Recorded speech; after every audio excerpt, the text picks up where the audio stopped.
गोपीजन वल्लभ गिरिवरधारी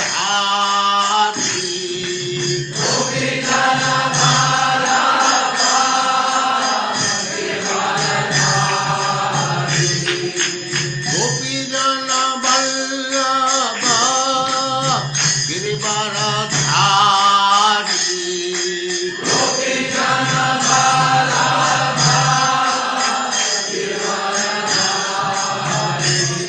जय राधा माधव कुंज बिहारी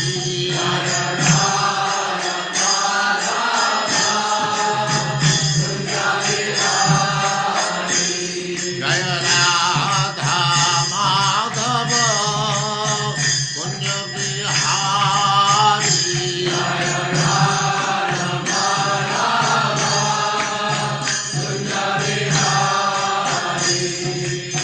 गोपीजन वल्लभ गिरिवरधारी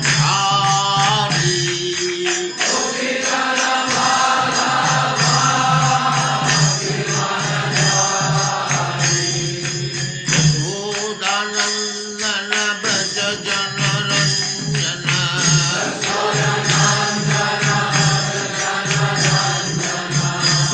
यशोदानंदन ब्रज जनरंजन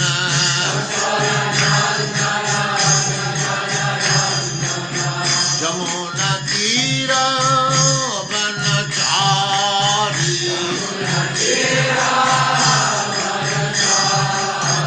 यमुना तीर वनचारी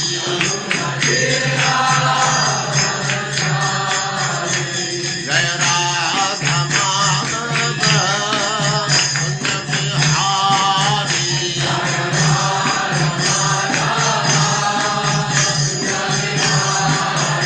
जय राधा माधव कुंज बिहारी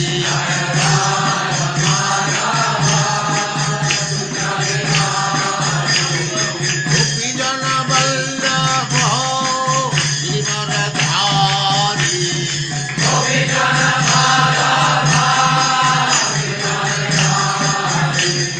गोपीजन वल्लभ गिरिवरधारी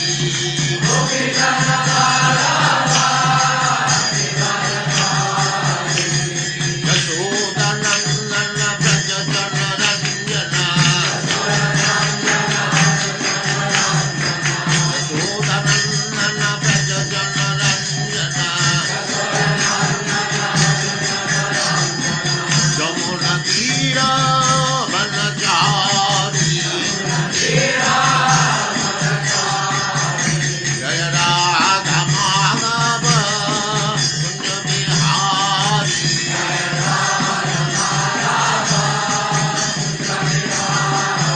जय राधा माधव कुंज बिहारी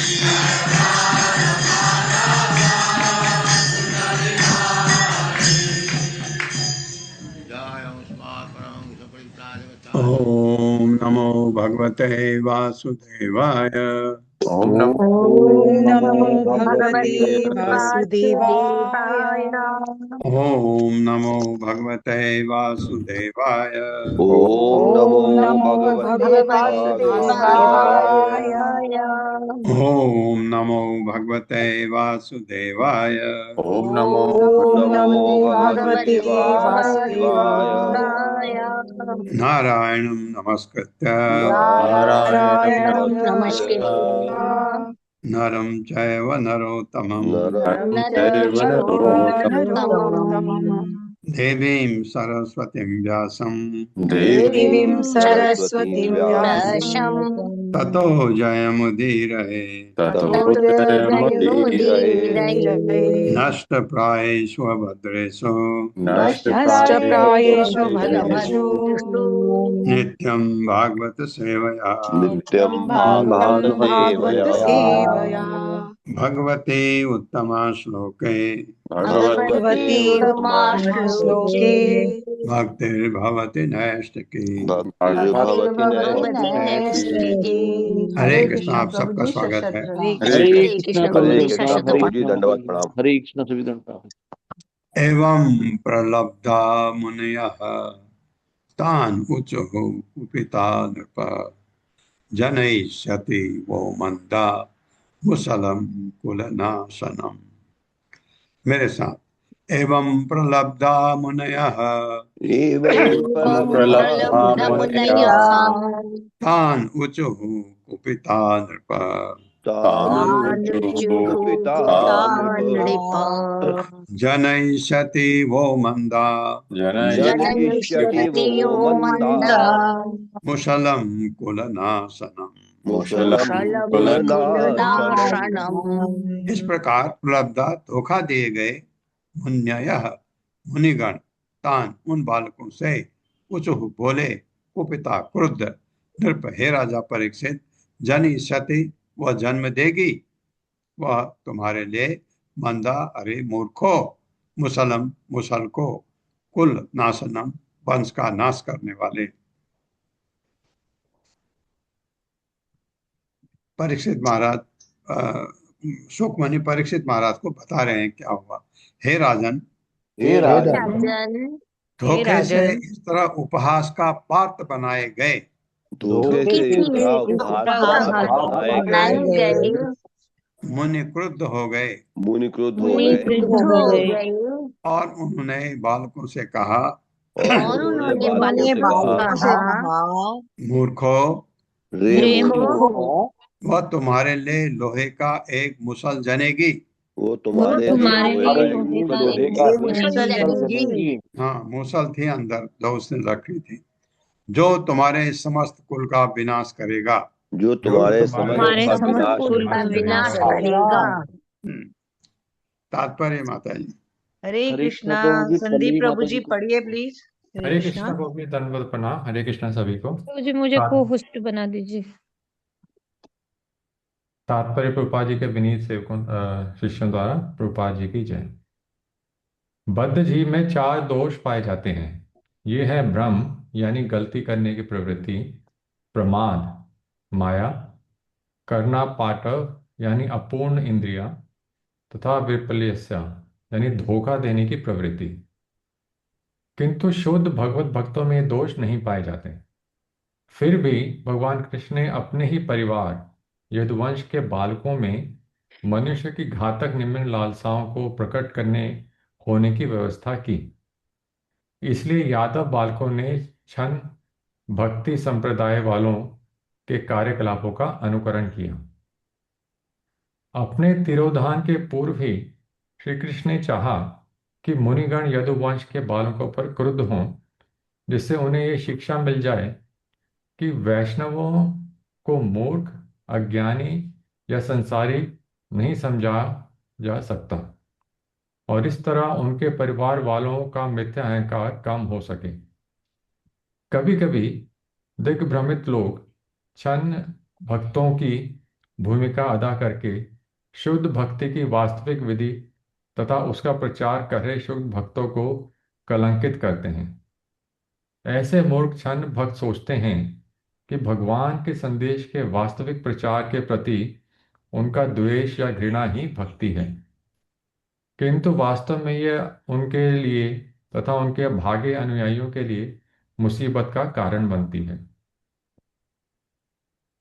शुद्ध भक्ति के प्रचारक चंद भक्तों के कुत्सित प्रयासों का पर्दाफाश कर देते हैं।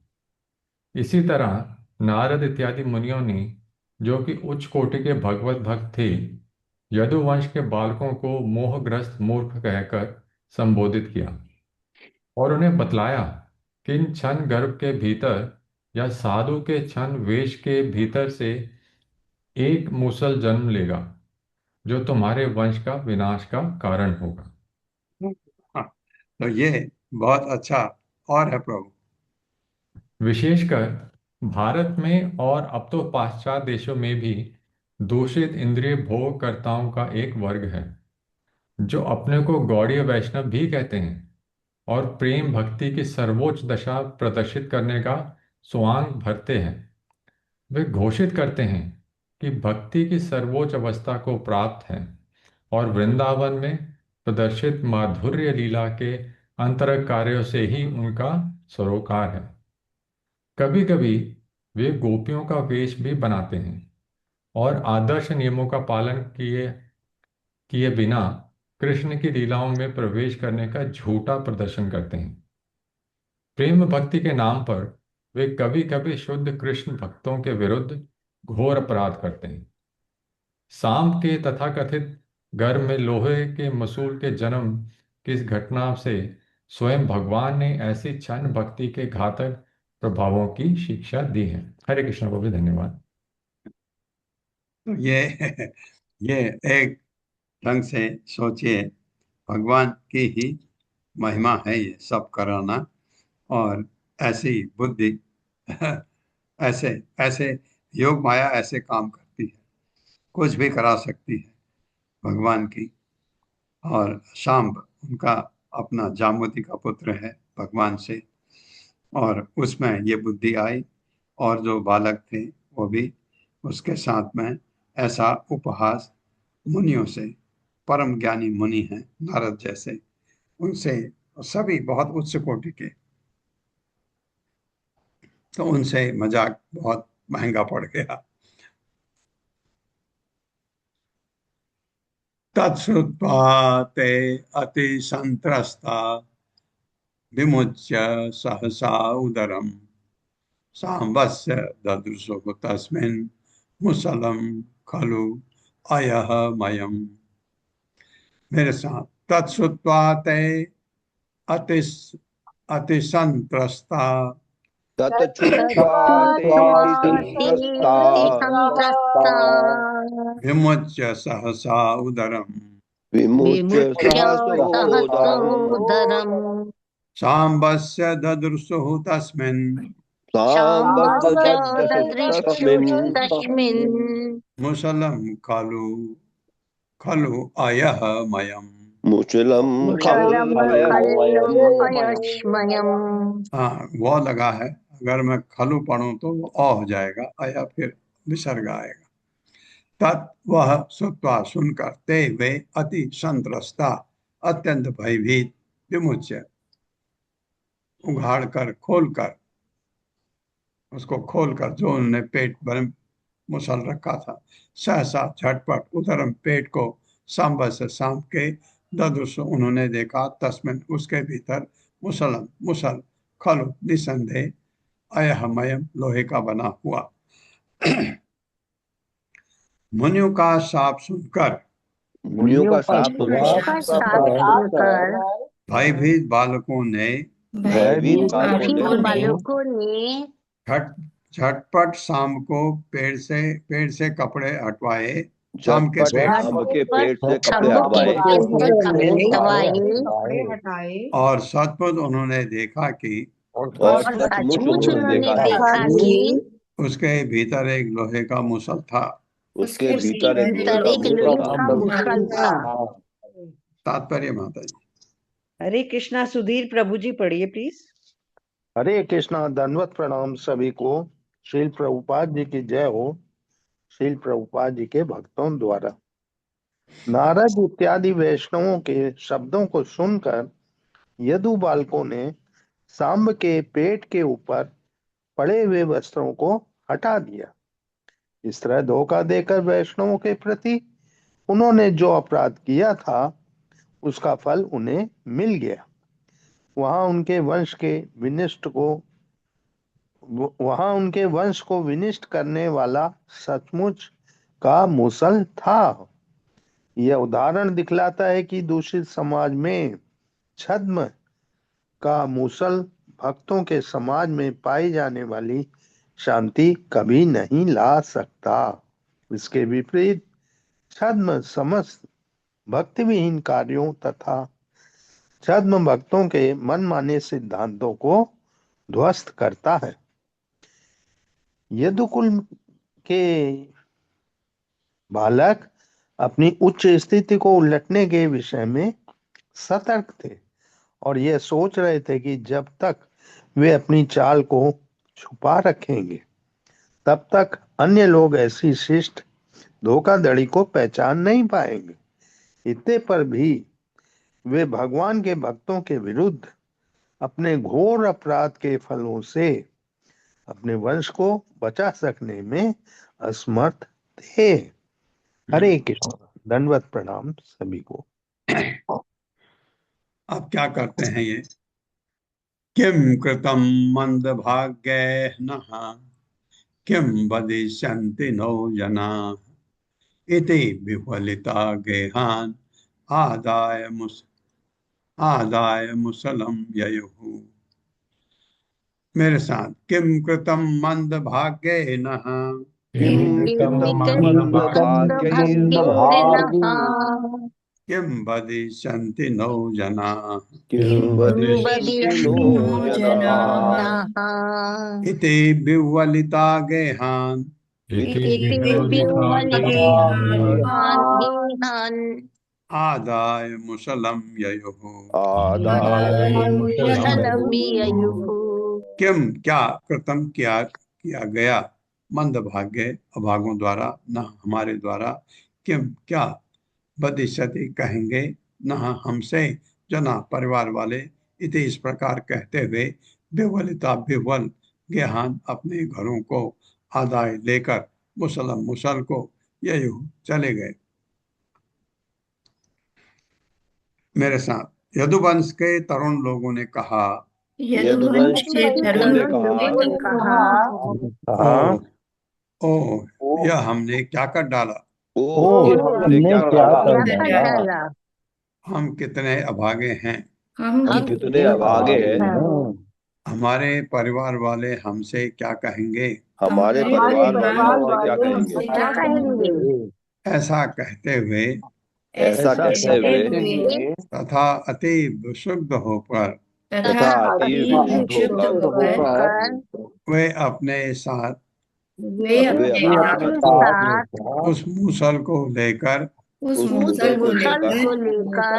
अपने घरों को लौट गए। तच्च उपनीय सदसी परिम्लान मुखश्रियः राज्ञ आवेदयाम चक्रुः सर्व यादव सन्निधौ। मेरे साथ, तच्च उपनीय सदसी परिम्लान मुखश्रियः राज्ञ आवेदयाम चक्रुः सर्व यादव सन्निधौ। तत्व मूसल तथा उपनीय लाकर सदसी सभा में परिम्लान पूरी तरह कुम्हलाया मुख अपने मुखों की श्रीय सुंदरता राज्य राजा यानी उग्रसेन आवेदयाम चक्र सूचित किया सर्व यादव सभी यादवों की सन्निध उपस्थित में। मेरे साथ, वे यदु बालक जिनके मुख की कांति पूरी तरह फीकी पड़ चुकी थी, जिनके मुखमंडल की कांति पूरी तरह फीकी पड़ चुकी थी, उस मूसल को राजसभा में ले आए और समस्त यादवों की उपस्थित में उन्होंने राजा उग्रसेन से जो कुछ घटना घटी थी कह सुनाई। हाँ, तात्पर्य छोटा है, मैं पढ़ देता हूँ। श्रील प्रभुपाद की जय। विश्वनाथ चक्रवर्ती ठाकुर इंगित करते हैं कि रागे शब्द राजा उग्रसेन के लिए आया है, श्री कृष्ण के लिए नहीं। वे लड़के शर्म तथा भय के कारण भगवान कृष्ण के पास नहीं गए, तो उग्रसेन राजा थे, उनके पास गए। श्रुत्वा अमोघम विप्रशापम दृष्ट्वा च मुसलम नृप विस्मिता भय संत्रस्ता बभूवुः द्वारका ओकसः। मेरे साथ, श्रुत्वामोघं विप्रशापम् श्रुत्वा श्रुत्वा मोघं मोघं विशापं विप्रतापम् दृष्ट्वा च मुसलं नृप दृष्ट्वा च च मुसलं मुसलं नृप नृप विस्मिता भयसंत्रस्ता विस्मिता विस्मिता भयसंत्रस्ता भयसंत्रस्ता बभूवुः द्वारका ओकसः। बभूवुर्द्वारकाओकसः द्वारकाओकसः।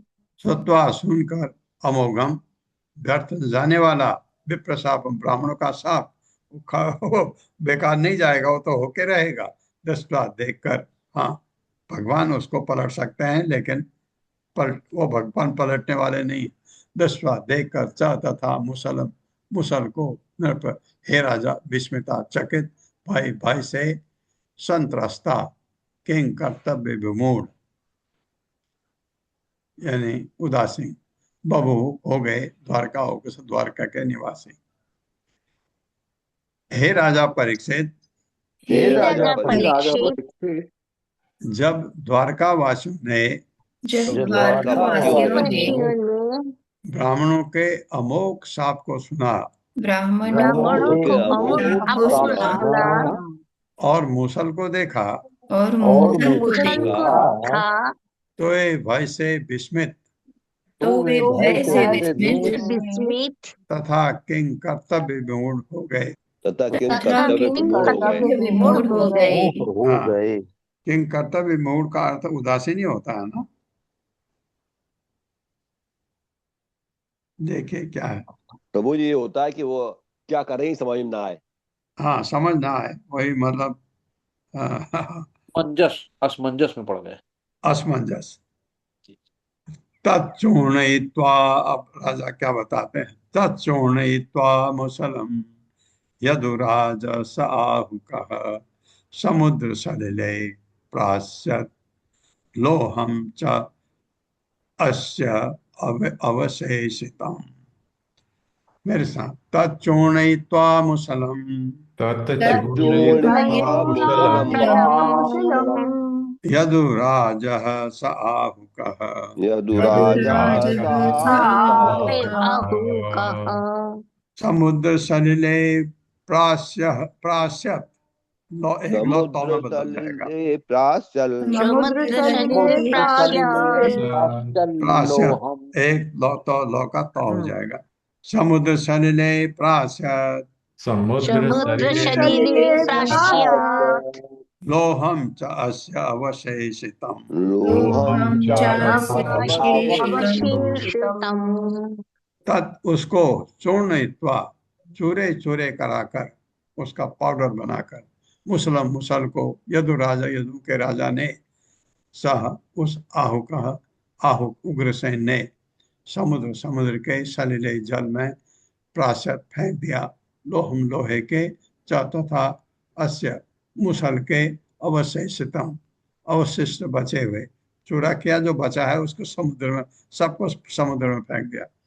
मुसल को चूरे चूरे में तोड़वाकर मूसल को चूरे चूरे में तोड़वाकर यदु के राजा आहुक यानी उग्रसेन ने यदु के राजा आहुक यानी उग्रसेन ने स्वयं उन खंडों को स्वयं खंडों को तथा शेष बचे लोहे के टुकड़े को तथा शेष बचे लोहे के टुकड़े को समुद्र के जल में फेंक दिया। समुद्र के जल में फेंक दिया।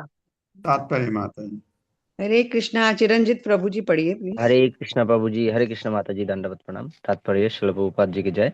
शिला प्रभुपाद के आशीर्वाद से राजा उग्रसेन ने सोचा, सांब तथा अन्य को शर्म या भय का अनुभव नहीं होना चाहिए। अतएव भगवान श्री कृष्ण से सलाह किए बिना ही उसने मूसल के टुकड़े करके तथा बचे हुए लोहे के छोटे टुकड़े को नगण्य मानते हुए उन्हें समुद्र में फेंकने का आदेश दे दिया। हरे कृष्ण। उन्होंने कहा इसको फेंको, इसको रखना चाहिए।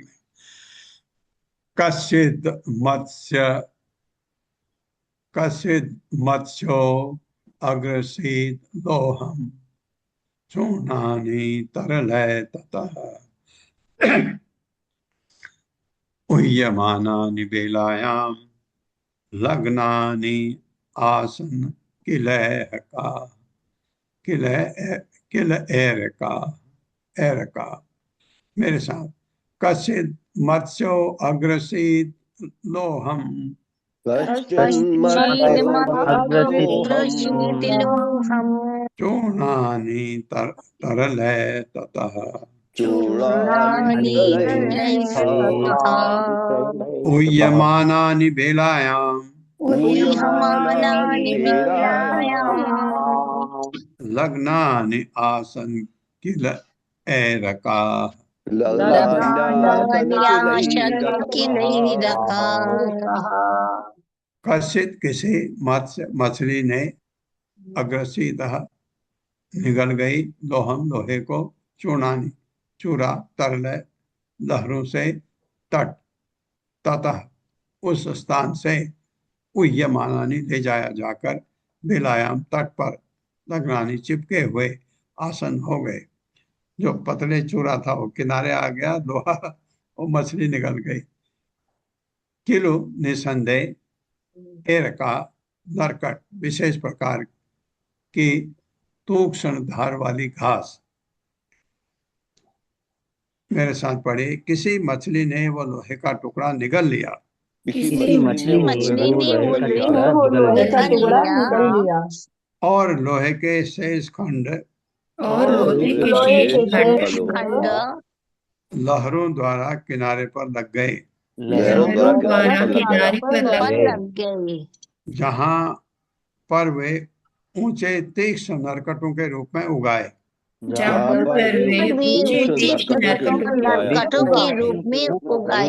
हाँ, एक्चुअली लोहा तो उगना नहीं चाहिए, लेकिन ये ब्राह्मणों के शाप था, उसकी वजह से हुआ होगा ऐसा, क्योंकि लोहा उगता नहीं है, आप जानते हैं, क्योंकि वो मेटल है, मेटल में ये शक्ति नहीं होती, लेकिन ब्राह्मणों की शक्ति से वो तीक्ष्ण नरकटों के रूप में उगाए किनारे पर जो चूर्ण था। मत्स्यो गृहीते मत्स्यघ्ने जालेन अन्ये सह अर्णवे तस्य उदरगतं लोहम स तस्य उदरगतं लोहम स शल्ये लुब्धको अकरोत्। मेरे साथ, मत्स्यो गृहीतो मत्स्यघ्ने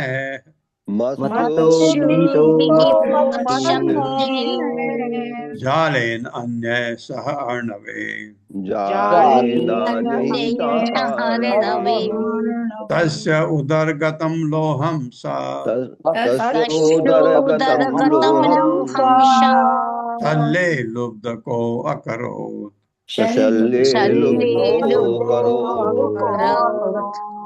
मत्स्य मछली गृहीतः पकड़ी जाकर मत्स्यघ्ने मछुआरों द्वारा जाल से अन्य सह अन्य मछलियों के साथ अर्णवे समुद्र के भीतर तस्य मछली के उदरगतम पेट में गए हुए लोहम लोहे के खंड को सह उस जरा ने शल्य अपने तीर में लुब्धक शिकारी ने अकरोत लगा दिया, उससे कुछ बनाया, अपने तीर के आगे लगा दिया। यह मछली अन्य मछलियों के साथ समुद्र में मछुआरे के जाल में पकड़ ली गई।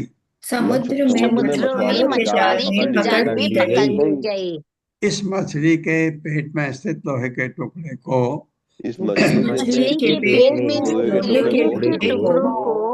जरा नामक शिकारी ले गया, जिसने उसे अपने तीर के नोक में लगा लिया।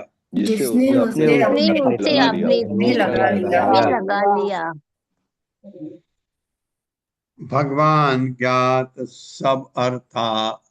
सर्व अर्थ ईश्वरो अपि तद अन्यथा कर्तुम न ऐच्छत् विप्रशापम काल रूपी पढ़ते हैं, आ जाएगा। काल रूपी अन्वमोदत। हाँ, काल रूपी है। ओके। भगवान ज्ञात सर्व अर्थ भगवान ज्ञात सर्वार्थ ईश्वरो अपि तदन्यथा ईश्वरोऽपि तदन्यथा कर्तुं न एषद् विप्रशापम् कर्तुं नैषद्विप्रशापम् काल रूपी अन्वमोदत। कालरूपन्यमोदत। भगवान ने ज्ञात जानते हुए सर्व अर्थ हर बात का अर्थ ईश्वर पर्याप्त समर्थ अपि यद्यपि तद अन्यथा कर्तुम करने के लिए न एच्छत नहीं चाहा विप्रशापम ब्राह्मण के शाप को काल रूपी काल के रूप में प्रकट अनुमोदत प्रसन्नता पूर्वक स्वीकृति दे दी। का जो श्राप है ठीक है स्वीकार करो। इन सारी घटनाओं की महत्ता को इन सारी घटनाओं की महत्ता को पूर्णतया जानते हुए ब्राह्मणों के शाप को पलट सकने में समर्थ होते हुए भी ब्राह्मणों के शाप को पलट समर्थ होते हुए भगवान ने ऐसा करना नहीं चाहा। भगवान ने ऐसा करना नहीं चाहा। भगवान तो यही चाह रहे थे तो हो रहा है। प्रत्युत काल के रूप में उन्होंने खुशी खुशी इन घटनाओं की को स्वीकृति दे दी। उन्होंने खुशी खुशी घटनाओं को स्वीकृति दे दी। तात्पर्य माता जी। हरे कृष्णा। सोनिया अग्रवाल माता जी पढ़िए प्लीज। हरे कृष्णा माता जी। श्री प्रभुपाद जी की जय। तात्पर्य श्री प्रभुपाद जी के आशीर्वाद से। सामान्य लोगों को आश्चर्य हो सकता है या वे भ्रमित हो सकते हैं कि श्री भगवान ने हंसी खुशी से अपने खुद के वंश के शापित होने तथा विनष्ट होने की स्वीकृति क्यों प्रदान कर दी। यहाँ पर प्रत्युक्त अनवमोदित शब्द किसी वस्तु में प्रसन्नता व्यक्त करने या सहमति प्रदान करने का सूचक है। काल रूपी शब्द भी प्रत्युक्त हुआ है, अर्थात काल के रूप में श्री कृष्ण ने प्रसन्नता पूर्वक ब्राह्मण शाप की स्वीकृति दे दी। श्रील भक्ति सिद्धांत सरस्वती प्रभुपाद ने टीका की है कि भगवान श्री कृष्णचंद्र ने शाप को अक्षत रखना चाहा, जिससे धर्म के असली नियमों का पालन हो सके एवं कृष्ण वंश के धोखेबाज सदस्यों द्वारा किया गया अशोभनीय अपराध नष्ट हो सके। श्रीमद् भगवद गीता में स्पष्ट बतलाया गया है कि श्री भगवान के भौतिक संसार में अवतरित होने का एकमात्र उद्देश्य धर्म के मौलिक नियमों की पुनः स्थापना करना है, जिनके द्वारा भौतिक प्रकृति के नियमों से गहन दुख पा रहे बद्ध जीव पूर्ण पुरुषोत्तम भगवान श्री कृष्ण के नित्य मुक्त दास के रूप में अपनी मूल स्थिति को फिर से प्राप्त कर सके। इस भौतिक जगत में जीव इस कामना से आता है कि वह भौतिक प्रकृति पर अपना प्रभुत्व जमा सके। यद्यपि जीव वास्तव में स्वामी नहीं अपितु सनातन दास होता है। अपनी इंद्रिय तृप्ति के लिए संपूर्ण जगत का उपभोग करने की इस विकृत प्रवृत्ति के कारण ही जीव आध्यात्मिक जीवन के सिद्धांतों को विकृत करने के लिए इच्छुक दिखता है, जिससे धार्मिक नियम उसकी भौतिक इंद्रिय तृप्ति के अनुकूल बन जाए। किंतु धर्म का उद्देश्य तो श्री भगवान के नियमों का पालन करते हुए उन्हें प्रसन्न करना है। इसलिए भगवान श्री कृष्ण समय समय पर अपने चरण कमलों की भक्ति की सही विधि को पुनर्जीवित करने के लिए स्वयं आते हैं। श्रीमद् भागवतम के 11वें स्कंध में यह स्पष्ट कहा गया है कि भगवान श्री कृष्ण ने पृथ्वी पर अपनी अधिकांश लीलाएं समाप्त कर ली थी और अब वे अपने प्रस्थान की अंतिम तैयारी कर रहे थे।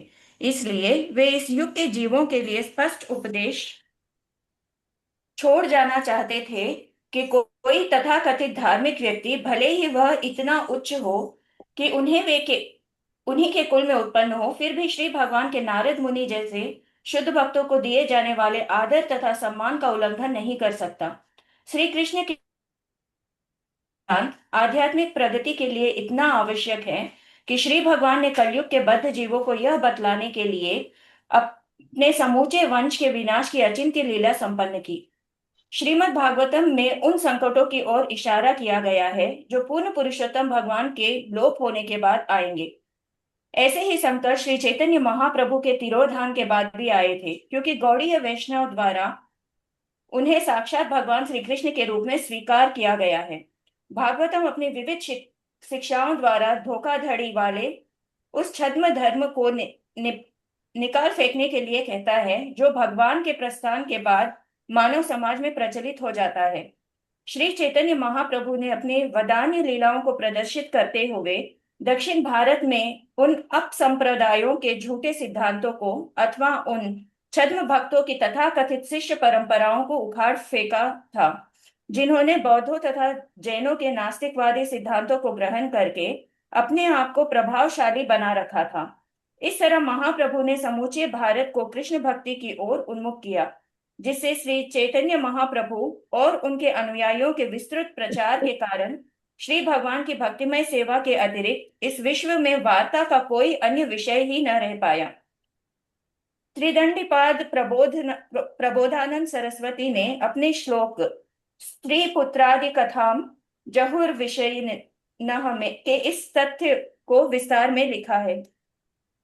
श्री नरहरि सरकार ठाकुर ने अपनी पुस्तक कृष्ण भजनामृत में श्री चैतन्य महाप्रभु का अनुसरण करने का दावा करने वाले 11 छद्म शिष्य परंपराओं के गौरांग नागरी वादियों, सखी भेगवादियों इत्यादि के अनुचित कथनों को सुधारा है। ये अवैध व्यक्ति धर्म के बहाने धोखाधड़ी करते हैं और श्री भगवान की शुद्ध पूजा या कथा के नाम पर अपने धोखेबाजी का विज्ञापन करते हैं। जिस तरह श्री कृष्ण ने अपने ही परिवार को विनष्ट करने के लिए भीषण संघर्ष छेड़ दिया था, उसी तरह श्री चैतन्य महाप्रभु ने अपने प्रस्थान के बाद नाना प्रकार के मायावादी तथा कर्मवादी दर्शनों से सारे संसार को आप्लावित कर दिया।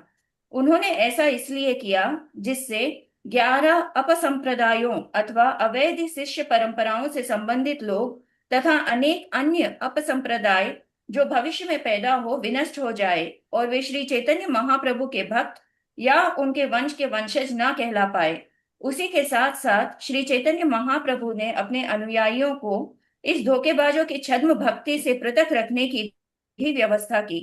गौर सुंदर श्री चैतन्य महाप्रभु के भक्तगण भगवान श्री कृष्ण की लीलाओं में महाप्रभु की लीलाओं के रहस्य को ढूंढ सकते हैं। पूर्ण पुरुषोत्तम भगवान के दिव्य शरीर की लीलाओं को सामान्य संसारी विधि से नहीं समझा जा सकता। यही इस अध्याय का सार है। इस प्रकार श्रीमद् भागवतम के 11 स्कंद के अंतर्गत यदुवंश को शाप नामक प्रथम अध्याय के श्रील भक्ति वेदांत स्वामी प्रभुपाद के विनीत सेवकों द्वारा रचित तात्पर्य पूर्ण हुए। हरे कृष्ण प्रभु जी। धन्यवाद माता जी, धन्यवाद। इसमें कुछ चीजें दी हैं जो हमें जाननी चाहिए। श्री नरहरि सरकार ठाकुर ने अपनी पुस्तक कृष्ण भजनामृत में श्री चैतन्य महाप्रभु का अनुसरण करने का दावा करने वाले 11 छद्म शिष्य परंपराओं के गौरांग नागरीवादियों, सखी भेदवादियों इत्यादि ऐसे बन गए इत्यादि के अनुचित कथनों को सुधारा है। वे ये अवैध व्यक्ति धर्म के बहाने धोखाधड़ी करते हैं। अभी भी ऐसा है। अभी तो आपने देखा है कि चैतन्य महाप्रभु ने संन्यास क्यों लिया? कि उनकी बात कोई सुनता नहीं था, क्योंकि वो बहुत यंग थे, बहुत छोटी उम्र में वो अपना प्रवचन देते थे, कोई सुनने को तैयार नहीं। तो चैतन्य महाप्रभु ने इस वजह से, क्योंकि उस समय जो लोग गेरुए वस्त्र में होते हैं सन्यासी, उनको बहुत सम्मान देते थे। तो चैतन्य महाप्रभु ने सन्यास लिया, लोग उनको सुनने लगे। ये कारण था। भगवान को सन्यास लेने का क्या जरूरत है? जरूरत नहीं थी, इसलिए लिया क्योंकि लोग उनकी बातें समझने की कोशिश करें, सुनने की कोशिश करें। ये अभी क्या हो गया है कि कोई अगर सन्यासी आपके घर पर आता है तो आप एकदम घबरा जाते हैं कि ये वास्तव में भगवान का भक्त है या कोई ठग है। ये इतना कितना अपराध हम कर सोचते हैं कि ये ठग तो नहीं है, क्योंकि ऐसा हुआ है और हो भी रहा है। बहुत जगह आपने देखा कि इस तरह के लोग, कोई आपको आता है, आप हो सकता है कि माथे में तिलक हो, गौड़ी वैष्णव का तिलक हो, हाथ में कंठी माला हो, और ठग भी हो सकता है। उस क्योंकि ऐसा करने पर आप विश्वास कर लेते हैं, तो अब आपके पास ज्ञान है। आप कह सकते हैं कि आप कौन से परंपरा, कौन से गुरु, किस गुरु को मानते हैं। तो दो चार प्रश्न आपको अब पता लग गए कि कोई अब उनका नाम बताता है, उनके सेवकों का नाम बताता है, तो आपको लग जाता है कि ये भगवान का ही भक्त है। ऐसा ऐसा नहीं तो ये ठग जो है, ये ठग किसी भी भेष में आ सकते हैं। क्योंकि जो चार पहले बताया इसमें, अ, ये प्रभुपाद की सबसे खासियत थी। प्रभुपाद रिपीट करते हैं। शुरू शुरू में मुझे अजीब सा लगता था, क्योंकि मैं बेसिकली टीचर रहा हूँ। मुझे रिपीटेशन हमको नहीं पसंद आता। जब हम कोई चीज़ लिखते हैं या बोलते हैं, एक ही बार को बार बार बोलना वो लेक्चर में अच्छा नहीं माना जाता। लेकिन इसलिए मेरे में ये आदत थी, प्रभुपाद उसी चीज को बार बार बोलते हैं। अब मुझे उससे अच्छा कुछ लगता ही नहीं। क्यों? क्योंकि आपको याद दिला दिया कि हम में इस भौतिक जगत में जो हम माया के अंदर हैं, चार कमियां होती हैं। वो कमियां शुरू में बताई गई। तो चीटिंग प्रोपेंसिटी होती है हम में एक, जो यहाँ हुई है कि वो जो ब्राह्मणों को उन्होंने सम्मान नहीं दिया, ऐसा ठगने का कोशिश। तो ऐसे बहुत सारे हैं जिनसे हमको सावधान रहना है, और इसलिए बहुत ये काम किया ताकि ऐसा न हो चैतन्य महाप्रभु के शिष्यों ने। तो अब हम दूसरे अध्याय में जाने से पहले 12 श्लोक रिसाइट करेंगे कोई। हरे कृष्णा। प्रभु जी, आज सुधा गुप्ता माता जी की टर्न है। सुधा गुप्ता माता जी, हरे कृष्णा। सुधा गुप्ता माता जी।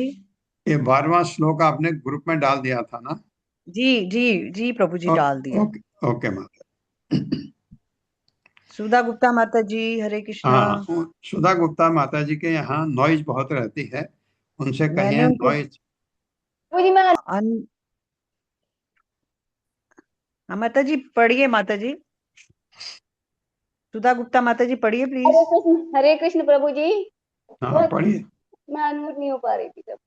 हरे कृष्ण अनम्यूट प्रभु जी। किया था माता जी, अनम्यूट किया था आपको मैंने। हाँ जी।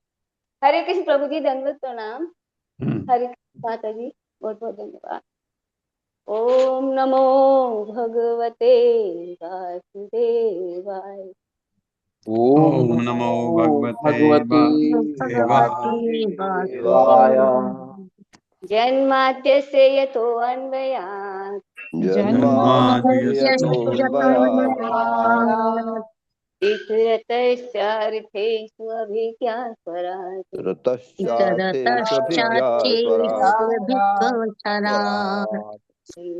ब्रह्म हृदयादिकवये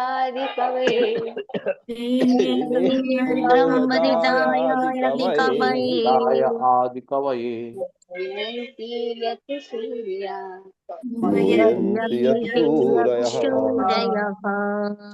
तेजो वारिमृदां यथा विनिमयो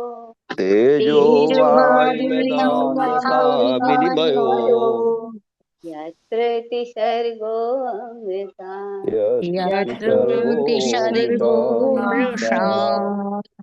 नाम्ना स्वेन सदा निरस्तकुहकम्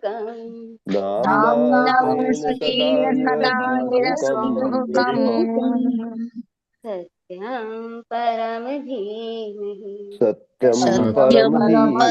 धीमहि धर्मो प्रोज्झित कैतवो अत्र धर्मो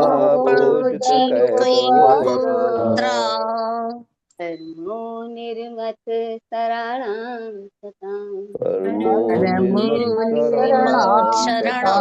सताम् वेद्यं वास्तवमत्र वस्तु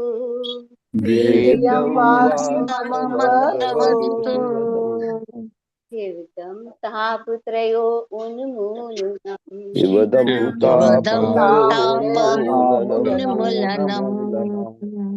मद्भागवते महामुनि कृते श्रीमद्भागवते महामुनि कृते परैकरा किं वा परैकः यो हि अवरुध्यते अत्र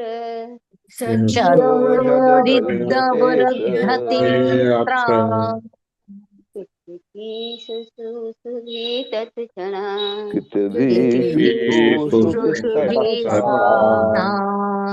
निगम कल्पतरो गलितं फलम्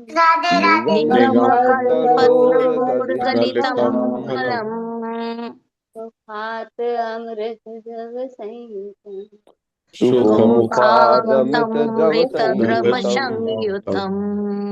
यत् भागवतं रसमालयम् पिबत भागवतं रसमालयम् मुरहो रसिका भुवि भावुका मुरहो रसिका ये चांस कला पुंसा एते चांस कला पुंसः मैं तो भगवान स्वयं कृष्ण भगवान स्वयं यारि व्याकुलं लोकम् इंद्रारि व्याकुलं युगे युगे मृडयन्ते युगे युगे जन्म गुह्यम भगवतो जन्म गुह्यं भगवतो एतत् प्रयतो प्रयतो नरः यं प्रातः गृह्णन् भक्त्या सायं भक्त्या सुखामात् विमुच्यते दुःखमात् विमुच्यते अहमेवासमेवाग्रे अहमेवास्मिन् अन्यत् यस्ततः नान्यदिजस्यादशतपरम् चातहं यतेतच्च पश्चादहं यते तच्च तो अवशिष्येत स्वस्मिन् योऽवशिष्येत सोऽस्म्यहम् अर्थं यत् प्रतीयेत द्वितीयं यत्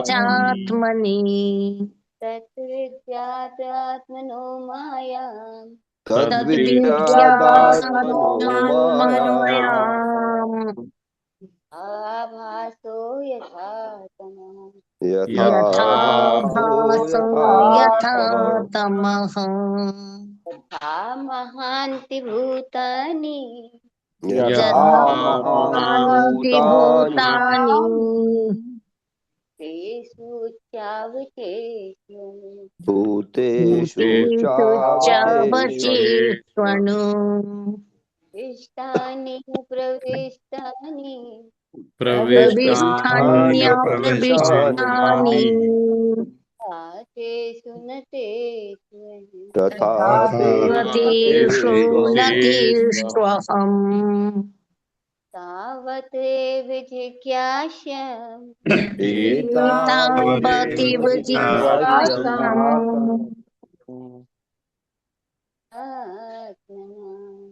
तत्त्वजिज्ञास्यनात्मनः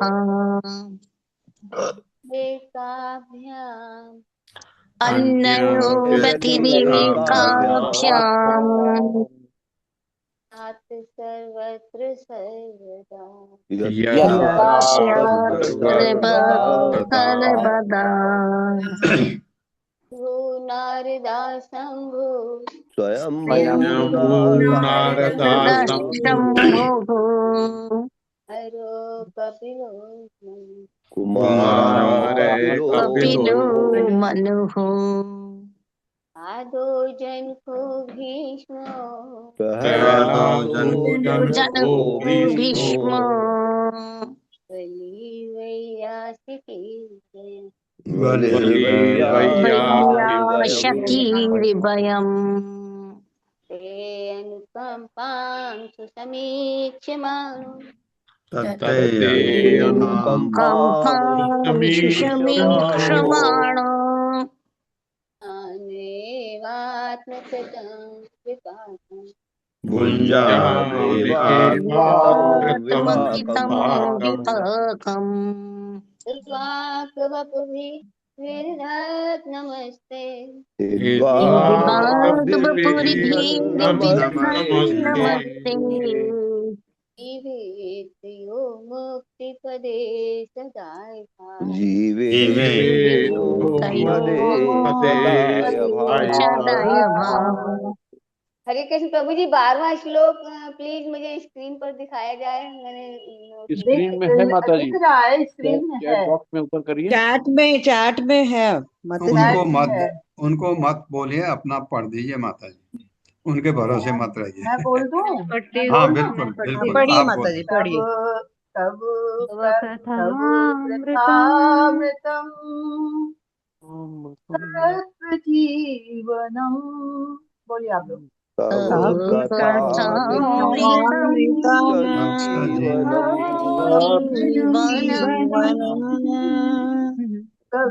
कविभिरीडितं कल्मषापहम्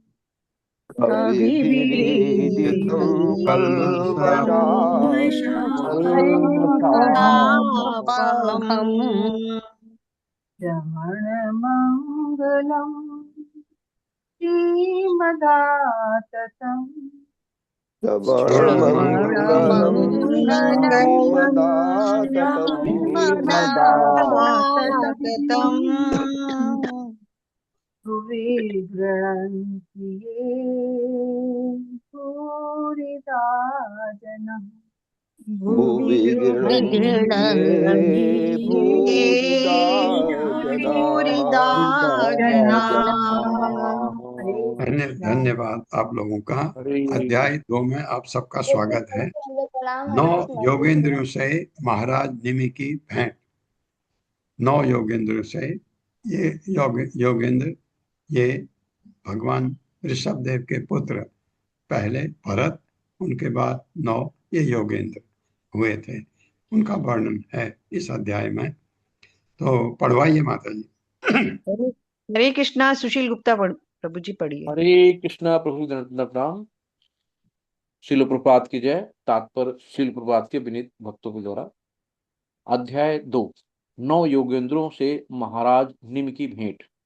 इस अध्याय में श्री नारद मुनि महाराज निमि तथा 9 योगेंद्रों के बीच हुई वार्ता को श्रद्धालु तथा जिज्ञासु वसुदेव को सुनाकर भागवत धर्म की शिक्षा देते हैं।